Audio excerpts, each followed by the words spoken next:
नमस्कार बच्चों। तो बच्चों आज हम इस वीडियो में तीसरी कक्षा हिंदी का जो पाठ है आपका सबसे अच्छा पेड़, इसके प्रश्नोत्तर करने वाले हैं। पाठ इससे पहले मैं आपको पढ़ा चुकी हूँ, जिसमें हमने 3 पेड़ों के बारे में देखा था कि किस तरीके से पेड़ हमारे लिए अलग तरीके से फ़ायदेमंद है। पहले आम का पेड़, फिर केले का पेड़, फिर नारियल का पेड़। तो तीनों के क्या लाभ है, इसके नीचे आप बैठ सकते हैं, छाँव बहुत गहरी होती है, फल खा सकते हैं, इसके जो पत्ते हैं वो बहुत बड़े होते हैं, वो आपको बारिश से बचा सकते हैं, आप उन पर खाना खा सकते हैं। इसके जो फल है उनको आप बाज़ार में बेचकर पैसे कमा सकते हैं। फिर तीसरा नारियल था, नारियल के जो ऊपर के रेशे होते हैं उनसे आपकी चटाइयाँ और रस्सियाँ बनती है। इसके अंदर का पानी बहुत ठंडा और मीठा होता है, इसका तेल भी बनता है ना। तो अलग अलग पेड़ के अलग अलग जो है वो यूजेस हैं, ये तो हम पार्ट में देख ही चुके हैं। अब बारी है इसके प्रश्नोत्तर की, तो चलिए शुरू करते हैं। इसके बाद इसकी वर्कशीट और क्विज भी आएगी, उनके लिए आप चैनल को सब्सक्राइब कर लीजिए, बेल आइकन को प्रेस कर लीजिए।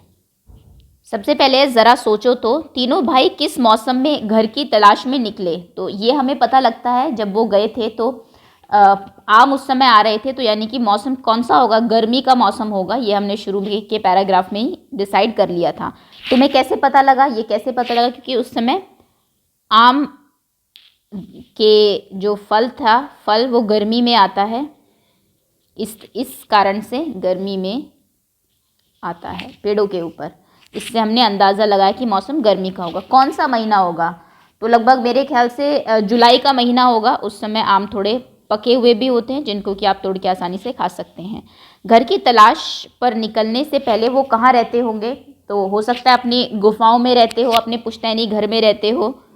पुश्तैनी घर जो कि उनके जो पेरेंट्स हैं, ग्रैंड पेरेंट्स हैं, वो उनके लिए छोड़ के गए हैं, तो पुश्तैनी घर में, या फिर हो सकता है गुफाओं में।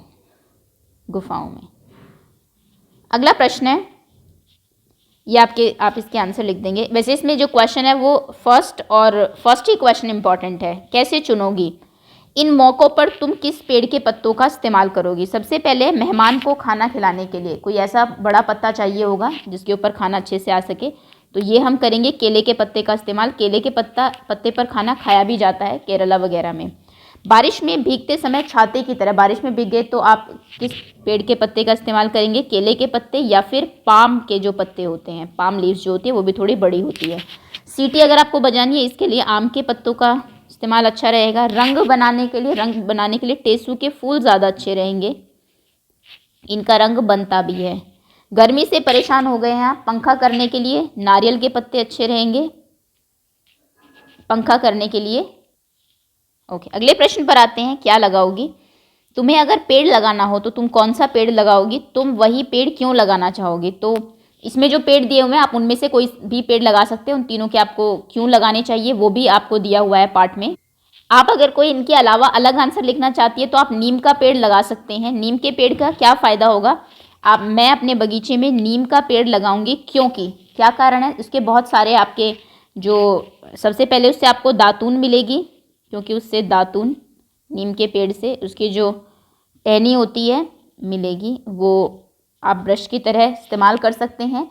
उसके बाद उसके जो पत्ते हैं, पत्ते खाने से क्या होगा, शुगर कम होती है, शुगर के मरीज़ों को खाने के लिए बोला जाता है। उसके जो पत्ते हैं उनसे कीड़े भी नहीं लगते चीज़ों में, आपने देखा होगा गेहूँ वगैरह में, वीएस में शायद पढ़ा भी, और आप कई बार कपड़ों में भी रख देते हैं, पत्तों से कीड़े नहीं लगता, फसलों में भी इनफैक्ट। और उसके बाद जो आपकी जो नीम है उससे आपका साबुन वगैरह भी बनता है, क्योंकि फुंसी वगैरह में, मुहासों में ये काम आता है। पत्ती जलाने से उसके जो कई प्रकार के जो बैक्टीरिया है वो भी नष्ट हो जाते हैं, और इनफैक्ट कैंसर तक को ख़त्म करने की जो दवाई है वो नीम के पत्तों से बनाई जाती है। पेट के कीड़े भी इससे मरते हैं अगर आप उसकी पत्तियों को खाते हैं। तो कहने का मतलब है बहुत सारे इसकी हेल्थ रिलेटेड, आपके स्वास्थ्य संबंधी कई सारी चीज़ें आपको नीम के पेड़ से मिल सकते हैं, तो वो आप आंसर लिख सकते हैं। इसके अलावा आप चाहे तो पार्ट में से कोई आंसर लिख सकते हैं। आप नारियल लिख सकते हैं कि नारियल के पेड़ के जो पानी है वो मीठा पानी मुझे पीने को मिलेगा, है ना। उसके बाद आप कहेंगे कि इसका जो अंदर का जो फल होता है वो मुझे बहुत पसंद है, फल भी मिल जाएगा।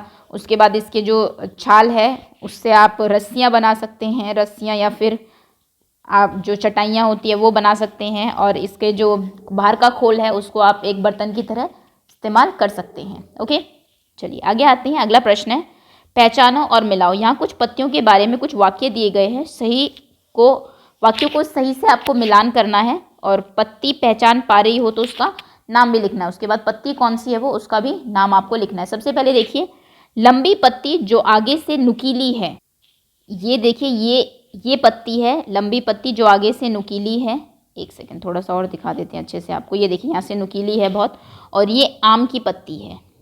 ओके, नीचे से गोल आगे जाकर नुकीली, ये वाली पत्ती है, नीचे से गोल जैसी होती है, आगे जाकर नुकीली हो जाती है। ये है आपके पीपल की पत्ती, अगर आपने देखी हो तो ये बिल्कुल जो डिस्क्रिप्शन है उससे मैच करता है, तो यहाँ पर आप पीपल लिख देंगे। जिसके किनारे लहरदार है, किनारे लहरदार इसके हैं और काफ़ी लंबी भी पत्ती होती है, ये है आपकी केले की पत्ती, केले की पत्ती। नेक्स्ट इज गोल पत्ती। गोल पत्ती ये देखिए शुरू में आपको दी हुई है ऐसे, ये थोड़ा साइड से दिखा है इसलिए एग्जैक्ट गोल नहीं लग रही है। ये है आपके कमल की पत्ती। ओके, तो ये आप किन किन पेड़ों की पत्तियां हैं वो यहाँ पर लिख देंगे केले की। आगे आते हैं, अगला प्रश्न है, आओ बने खोजू।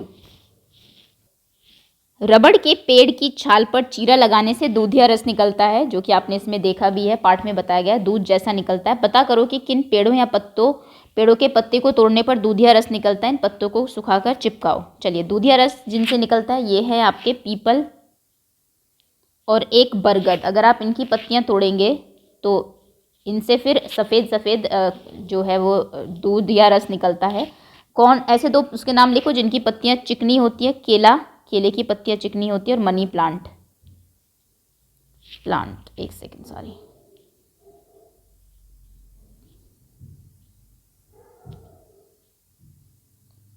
अगला प्रश्न है, जिनकी पत्तियों की नसें उभरी होती है, ये है आपके पान का जो पत्ता होता है, और पीपल पर भी जो उसके बीच में जो ऐसे ये नसें इनको कहेंगे, ये जो बीच में है ये उभरी हुई होती है ऊपर की तरफ। ओके, अगला प्रश्न है, कैसे पढ़े नाम। हम दांतों को मंजन से मांजते हैं, इसलिए मंजन को मंजन कहते हैं, क्योंकि दांत मांजते हैं इसीलिए। अब सोचकर लिखो कि ये नाम क्यों है। दातून, दातून का नाम दातून क्यों पड़ा हुआ, क्योंकि इससे दांत साफ करते हैं, क्योंकि इससे हम दांत साफ करते हैं, इसलिए उसका नाम दातून पड़ गया। अगला प्रश्न है, छलनी। छलनी से चीज़ें आप छानते हैं, इसलिए शायद से उसका नाम छन्नी हो गया है। आगे है मथनी। इससे दूध दही मथा जाता है, दही मथते हैं, इसलिए इसका नाम मथनी हो गया। कहने का मतलब है कि जिससे जो काम आप करते हैं उससे कई बार चीज़ों का नाम उसी के नाम पर पड़ जाता है। दांत साफ करते हैं तो दातून, छानते हैं तो छलनी, मथते हैं तो मथनी। पहचानो तो इनमें से कौन सी चीज़ किससे बनी है। रबड़ सबसे पहले आपको दिया, आपके जो इरेज़र होती है, मिटानी जिसे कहते हैं हिंदी में, ये तो आप सब जानते हैं रबड़ से बनती है। इनफैक्ट कई बच्चे इसको रबड़ भी बोलते हैं, रबर। नेक्स्ट ये जो रस्सी है ये बनती है नारियल के रेशों से, नारियल के रेशे से। आगे चटाई, ये बनती है धागों से, धागों से। अगला ये बनता है बांस की लकड़ियों से, लकड़ियों से। ओके, तो ये जो चीज़ें आपको दी हुई है ये इन सब से बनाई जाती है। अच्छा, गुब्बारा, गुब्बारा आपका बनता है रबड़ से, रबड़ से। ओके, चलिए, रबड़ से, नारियल के धागों से, और ये बांस की लकड़ियों से। आगे आते हैं, अगला प्रश्न है, सही पर सही का निशान आपको लगाना है। इनमें से तीन पेड़ों के नाम आपको दिए हुए हैं, नारियल, आम और केला। सबसे घना पेड़ नारियल का होता है, या आम का या केले का। तो आम का पेड़ सबसे ज़्यादा घना होता है, छाया भी उसकी सबसे ज़्यादा होती है। सबसे ऊंचा पेड़ नारियल का होता है, क्योंकि बहुत लंबा उसका तना होता है, ऊपर जाकर पत्तियां और उस पर जो उसका फ्रूट है वो लगते हैं।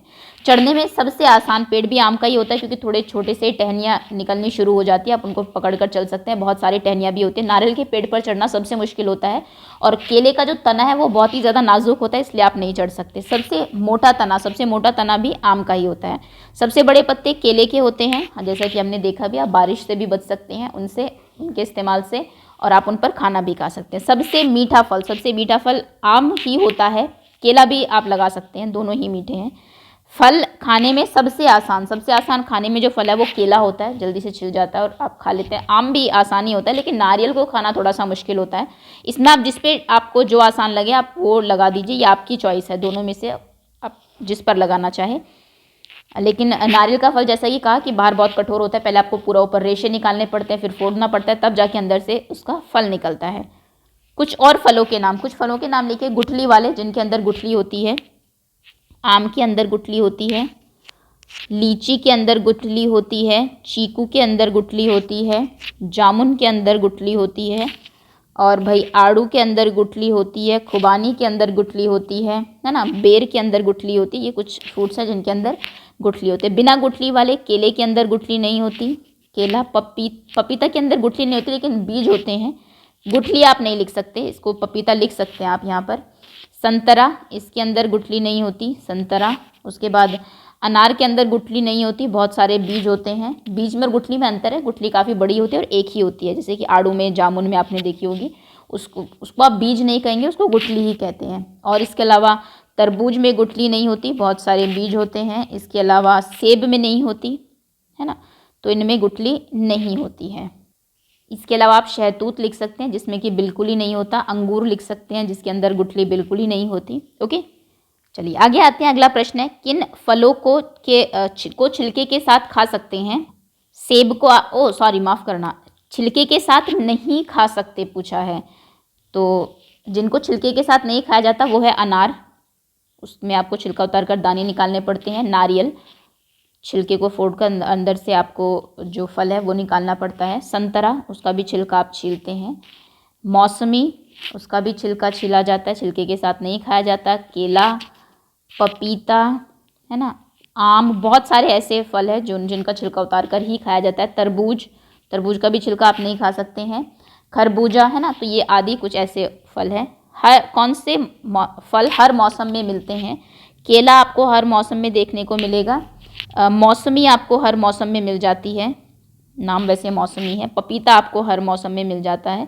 तो ये कुछ फ्रूट्स है। वैसे तो आजकल इस तरीके से लोगों ने बनाया हुआ है कि कोई भी फ्रूट आपको मिल जाता है, प्रिजर्व करके रखते हैं, लेकिन ये कुछ ऐसे फल हैं जिनका कोई स्पेसिफिक मौसम नहीं है। तो चलिए, ये आपका पार्ट यहाँ पर ख़त्म होता है। उम्मीद है पार्ट आप सभी को समझ में आ गया होगा। जल्दी ही इसकी जो अतिरिक्त प्रश्नोत्तर की जो वर्कशीट है वो भी अपलोड कर दी जाएगी, और जो इसकी क्विज़ है वो भी जल्दी से आ जाएगी। उसके लिए आप वेट करिएगा। बहुत बहुत धन्यवाद आपका।